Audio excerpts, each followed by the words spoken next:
Hello मित्रों, कैसे हैं आप लोग। आशा करता हूं सब अच्छे होंगे। आपको लक्ष्य क्लासेस में स्वागत है। हम लोग इंडियन पॉलिटी में आज भाग 5 यूनियन मतलब संघ पढ़ेंगे। यूनियन जो है से भारत यूनियन कभी अलग नहीं हो सकता है। हम लोगों ने भाग 1 में देख चुका है कि यूनियन कभी अलग नहीं होता है, फेडरेशन अलग हो सकता है। जिससे कि भाग 5 में बोला गया यूनियन मतलब संघ।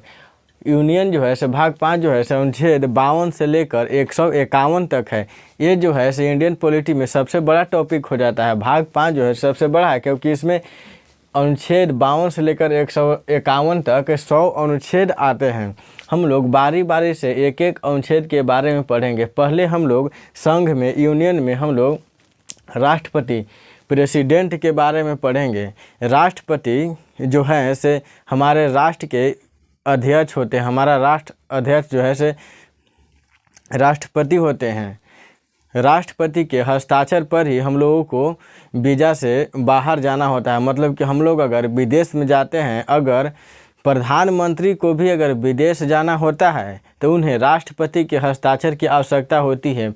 या फिर किसी भी सांसद को या फिर विधायक को अगर विदेश जाना होता है तो उन लोगों को राष्ट्रपति का हस्ताक्षर लेना जरूरी होता है। अगर राष्ट्र अध्यक्ष मतलब कि राष्ट्रपति अगर विदेश जाते हैं तो उनको किसी की अनुमति की आवश्यकता नहीं होती है, क्योंकि वो खुद ही एक अनुमति देते हैं दूसरों के, खुद ही हस्ताक्षर करते हैं, तो उनको हस्ताक्षर की ज़रूरत नहीं होती है। या फिर जैसे देखिए, अगर ब्रिटेन के जो है से महारानी जो है से ब्रिटेन के महारानी के अगर भारत आना हो तो उन्हें भी वीज़ा की आवश्यकता नहीं होती है। अगर भारत के राष्ट्रपति भी अगर ब्रिटेन जाते हैं तो उन्हें भी वीज़ा की आवश्यकता नहीं होती है। चलिए हम लोग राष्ट्रपति में बारी बारी से एक एक अनुच्छेद के बारे में पढ़ेंगे। एक एक अनुच्छेद के बारे में पढ़ने से हम लोग एक ट्रिक से याद करेंगे। इस ट्रिक से याद करने से हम लोग को जल्दी याद हो जाता है और आसानी से याद हो जाती है। इसे देखिए, ट्रिक है पकानी कोका दिगो दशम। पकानी कोका दिगो दशम।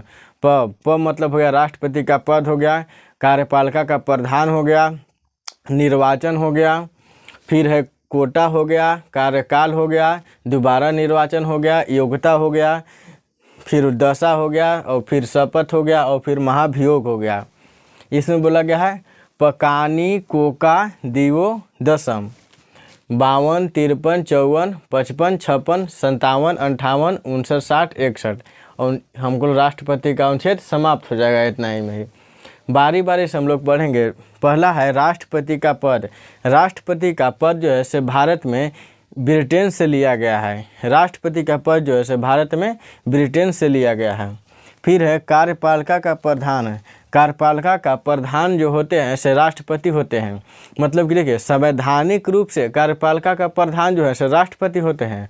और इस अगर कार्यपालिका से प्रधान जो है से अगर हम कार्यकाल से देखेंगे तो पीएम होते हैं, प्रधानमंत्री कार्यपालिका का प्रधान होते हैं। वास्तविक प्रधान जो होते हैं से राष्ट्रपति होते हैं, मगर इधर कार्यकाल में जो होते हैं से पीएम होते हैं, मतलब प्रधानमंत्री कार्यपालिका का प्रधान होते हैं। हम लोग यहाँ देखेंगे, फिर देखेंगे निर्वाचन।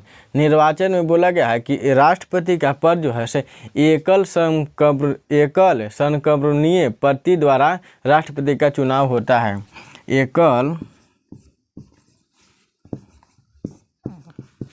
संक्रमणीय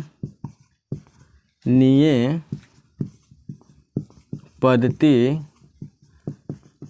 द्वारा एकल संक्रमणीय पद्धति द्वारा राष्ट्रपति का चुनाव होता है। हम लोग देखेंगे कि एकल संक्रमणीय पद्धति किसे कहते हैं। एकल संक्रमणीय पद्धति किसे कहते हैं उसको बारे में हम लोग देखेंगे। जैसे देखिए, राष्ट्रपति का चुनाव में जो है से राज्यसभा, लोकसभा, विधानसभा भाग लेती है, विधान परिषद भाग नहीं लेती है। जैसे देखिए, यहाँ हो गया ये दो गो है से राष्ट्रपति जो है भारत का, ये दो घर हो गया, जिसमें एक घर में 2 रूम है, एक है लोकसभा और एक है राज्यसभा। ये हो गया संसद, ये हो गया संसद, और ये है विधान सभा, विधान मंडल, ये है संसद और यह है विधानमंडल। तो संसद में हो गया, लोकसभा हो गया और राज्यसभा हो गया। लोकसभा में 545 अध्यक्ष होते हैं और राज्यसभा में 245 अध्यक्ष होते हैं। विधानसभा में 28 + 2 28 राज्यों का विधानसभा का अध्यक्ष और +2 केंद्र शासित प्रदेश दिल्ली और पुडुचेरी का अध्यक्ष, जो विधान परिषद के अध्यक्ष होते हैं, उन लोगों को मिला के विधानसभा बनता है। और विधान परिषद जो है से 6 राज्य में ही लागू है, इसीलिए यहाँ पे विधान परिषद के लोग जो है से राष्ट्रपति के चुनाव में भाग नहीं लेते हैं। इसे एकल संक्रमणीय पति हम लोग समझते हैं। जैसे देखिए, राष्ट्रपति के चुनाव में 3 आदमी खड़ा हुए, A, B, C। अगर तीनों आदमियों को वोट देना है, राष्ट्रपति का चुनाव जो है से अप्रत्यक्ष रूप से चुनाव होता है। अप्रत्यक्ष रूप का मतलब हुआ कि जो हम लोगों के द्वारा चुने गए प्रतिनिधि जो है से राष्ट्रपति के चुनाव में भाग लेते हैं। जैसे देखिए, हम लोग लोकसभा के अध्यक्ष, लोकसभा को मेंबर को चुनते हैं और फिर हम लोग विधानसभा के मेंबर को चुनते हैं। तो जो लोकसभा का मेंबर हो गए और विधानसभा के मेंबर हो गए, उन लोगों ही वोट देते हैं राष्ट्रपति को। जैसे देखिए, अगर A, B, C 3 राष्ट्रपति के चुनाव में खड़ा हुए तो तीनों में हम लोग पहला वोट, जैसे देखिए पहला वोट हम लोग डालेंगे A को। हमको मन है कि हम एक में रख लिए A को, B में रख लिए 2 को और C को रख लिए 3 में। और फिर एक और आदमी आएगा से वो वोट डालते हैं कि A को रख लिए 2 में और B को पहला पसंद कर लिए और C को तीसरा पसंद कर लिए। फिर एक और आदमी आएंगे और A को रख लेंगे फिर 1 में और फिर B को रख लेंगे 3 में और फिर C को रख लेंगे 2 में। तो फिर यहाँ पे देखिए, प्रथम चरण का चुनाव जो होता है से प्रथम चरण में वोट हम लोग गिनेंगे। प्रथम चरण में हो गया 1 को गिनेंगे। फर्स्ट में कौन कौन रखे हैं, तो फर्स्ट में हो गया A और 1 2, तो यहाँ पे हो गया 2 और यहाँ पे हो गया 1, यहाँ पे 1 भी नहीं है तो ये तो ख़त्म हो जाएगा पहले ही। तो ये तो ख़त्म हो गया। और 2 और 1 में जो है से यहाँ पे बोला गया है कि 1 और 1 2, पहला में रखा गया था 1 को और दूसरा में भी चुना था 1, तो यहाँ पे 2 हो गया और 1 हो गया, तो A जो है से जीत गया। तो इसी को बोलते हैं प्रथम चरण का चुनाव, प्रथम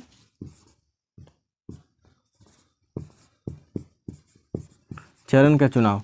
और एक होता है, इस देखिए, अगर ये दोनों अगर बराबर हो जाता है, ए भी अगर फर्स्ट में बराबर हो जाता है और फिर ये भी फर्स्ट में अगर बराबर हो जाता है, तो फिर द्वितीय चरण में चुनाव 2 को गिनते कि 2 कितनी बार है। जैसे यहाँ 2 हो गया और यहाँ 2 हो गया, अगर 2 भी 1 बराबर हो गया तो फिर तीसरा चरण का चुनाव गिनते हैं। तीसरा चरण में गिनेंगे कि तीसरा चरण में 3 को गिनेंगे कि 3 यहाँ है, फिर यहाँ 2 है, यहाँ फिर 1 है, तो इसमें 3 में C जीत जाता। और इसी में है फिर जो है से देखिए, द्वितीय चरण में चुनाव जो है से एक ही आदमी बीबी गिरी जो है से द्वितीय चरण में चुनाव जीते थे। बाकी सारे राष्ट्रपति जितने भी भारत के राष्ट्रपति हुए वो प्रथम चरण में ही चुनाव जीते। अब हम लोग समझेंगे राष्ट्रपति का निर्वाचन मंडल। राष्ट्रपति का निर्वाचन मंडल। राष्ट्रपति के निर्वाचन मंडल में जैसे समझेंगे कि राष्ट्रपति के निर्वाचन मंडल में लोकसभा, राज्यसभा और 2 एंग्लो इंडियन और 12 जो है से राज्यसभा के मनोनीत सदस्य जो है से भाग नहीं लेते हैं। विधान परिषद हो गया और 12 राज्यसभा के मनोनीत सदस्य हो गए और 2 एंग्लो इंडियन हो गए। और जैसे देखिए, नीतीश कुमार जो है से विधानसभा के सदस्य नहीं है, नीतीश कुमार जो है से विधान परिषद के सदस्य हैं।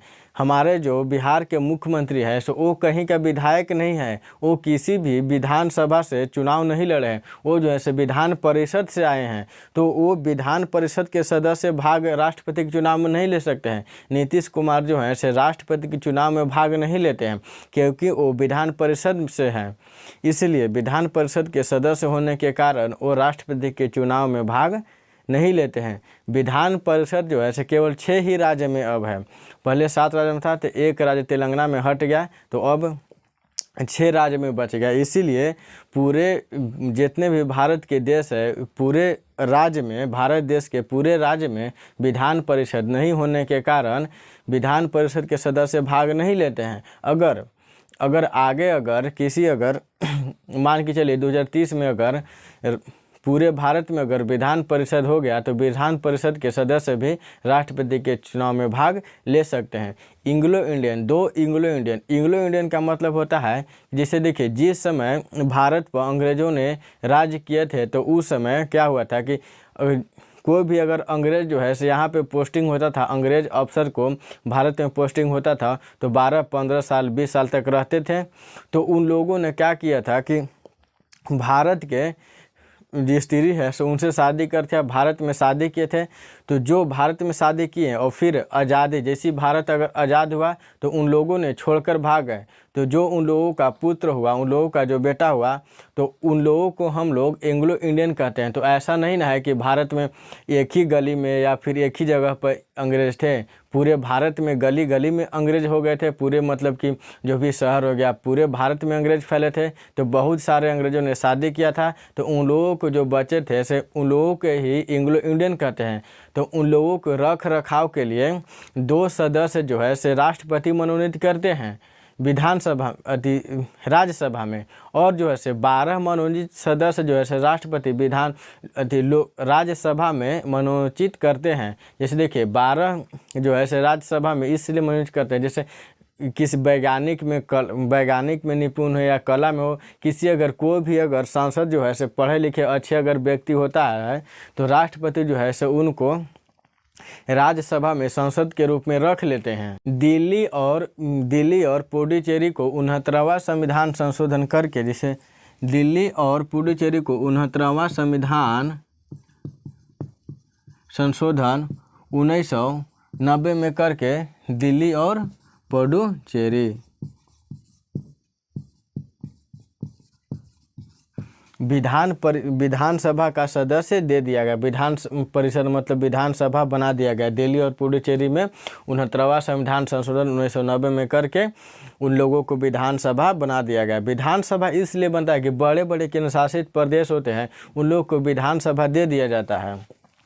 और 17वां संविधान संशोधन 1990 में करके दिल्ली और पुडुचेरी को राष्ट्रपति के चुनाव में भाग लेने के लिए जो भी दिल्ली और पुडुचेरी के जो भी विधान सभा के सदस्य होते हैं तो उन लोगों को राष्ट्रपति के चुनाव में भाग लेने के लिए सदस्यता दे दिया गया 17वां संविधान संशोधन 1990 में कर। अब हम लोग देखेंगे कि राष्ट्रपति के चुनाव में मतलब कितना वोट मिलता है। राष्ट्रपति का जो चुनाव होता है उसमें कितना वोट मिलता है। जैसे देखिए एक एमएलए की वोट का वैल्यू, एक एमएलए का वोट का वैल्यू होता है कि एक एमएलए का वोट का वैल्यू बराबर राज्य की जनसंख्या बटा में राज्य का एमएलए गुने 1000। जैसे देखिए बिहार में अगर 12 करोड़ की जनसंख्या है तो 12 करोड़ की जनसंख्या बटा में राज्य में अगर जितने भी एमएलए हैं, जैसे 243 एमएलए हैं तो 243 एमएलए गुने 1000 बटा बराबर जितना आएगा 1200 करोड़ मतलब 12 करोड़ बटा में राज्य का एमएलए 243 गुने 1000 बराबर जितना आएगा उतना एक एमएलए का वोट का वैल्यू हो गया। और एमपी का मतलब एमपी मतलब मेंबर ऑफ पार्लियामेंट मतलब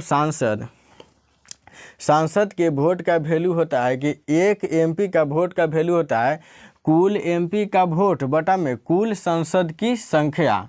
जिसे देखिए जितना भी हमारे 28 राज्य में जितना भी एमएलए होते हैं तो उनका पूरा वोट मिलाकर होता है 5,49,495 वोट होता है। कुल एमएलए का वोट होता है से 5,49,495 होता है।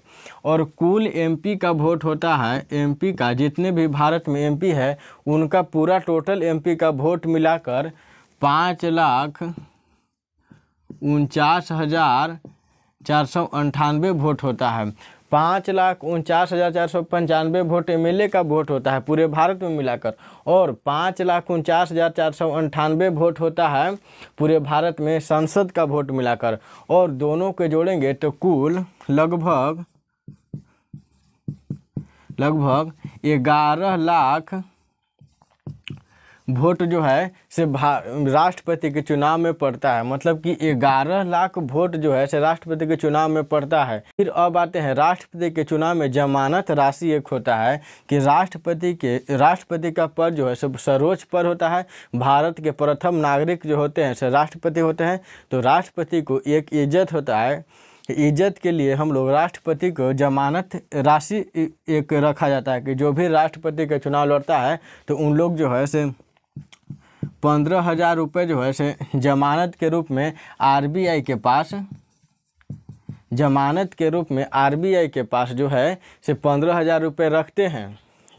और अगर उन लोगों को वोट पड़ा और कुल वोट का 1/6 वोट से अगर कम आता है तो उन लोगों का जमानत राशि जब्त कर दी जाती है। इसी को हम लोग राष्ट्रपति का जमानत जब्त कहते हैं। जैसे देखिए, अगर भारत में राष्ट्रपति का चुनाव हुआ, अगर चुनाव का 1/6 से अगर कम वोट पड़ता है तो राष्ट्रपति का 15,000 रुपये आरबीआई रख ले जाता है। अभी तक ऐसा हुआ नहीं है। अब हम लोग देखेंगे अनुच्छेद 55। अनुच्छेद 55 में बोला गया है कोटा, मतलब कि कोटा, राष्ट्रपति का कोटा मतलब कुल होता है। कुल बराबर होता है कुल वोट बटा में कुल प्रत्याशी +1, फिर कुल प्रत्याशी के अगर यहाँ पे अगर गुना इसको जोड़ेंगे और फिर यहाँ पे +1 कर देंगे तो उसी को हम लोग कोटा बोलते हैं। जैसे देखिए, राष्ट्रपति के चुनाव में 11 लाख वोट पड़ता है, लगभग 11 लाख वोट पड़ता है।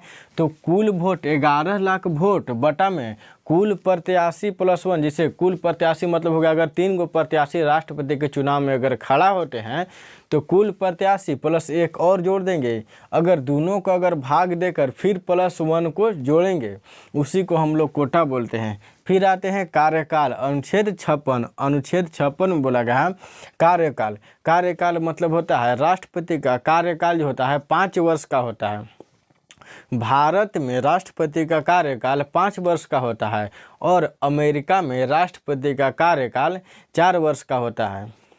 अमेरिका में राष्ट्रपति का चुनाव जो होता है से 4 वर्ष पर होता है और भारत में राष्ट्रपति का चुनाव जो है से 5 वर्ष पर होता है। अगर भारत में कोई भी राष्ट्रपति अपने कार्यकाल के दौरान अगर हट जाता है, या भारत में अगर राष्ट्रपति का अपने कार्यकाल के दौरान अगर बीच में ही अगर मृत्यु हो जाती है, आकस्मिक मृत्यु हो जाती है, तो अगर जितने भी कार्यकाल बचता है उतने कार्यकाल के लिए दोबारा राष्ट्रपति निर्वाचन नहीं होते हैं, बल्कि 5 वर्ष के लिए मतलब पूरे कार्यकाल के लिए दोबारा राष्ट्रपति निर्वाचन होते हैं।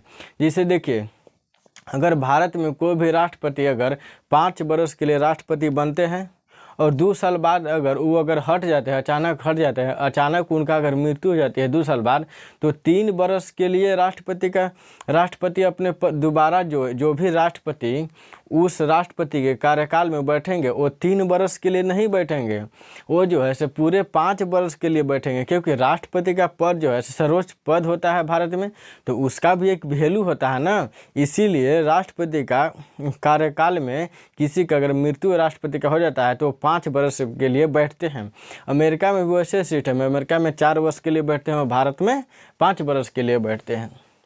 अब आते हैं अनुच्छेद 57। अनुच्छेद 57 में बोला गया है दोबारा निर्वाचन, मतलब कि कोई भी भारत के राष्ट्रपति दोबारा निर्वाचित हो सकता है। जैसे देखिए, अभी तक भारत में केवल डॉक्टर राजेंद्र प्रसाद जो है से दोबारा निर्वाचित हुए हैं, नहीं तो कोई भी अब तक उनके बाद डॉक्टर राजेंद्र प्रसाद के बाद अभी तक कोई भी भारत में राष्ट्रपति जो है से दोबारा निर्वाचित नहीं हुए हैं, एक बार ही राष्ट्रपति बने हैं।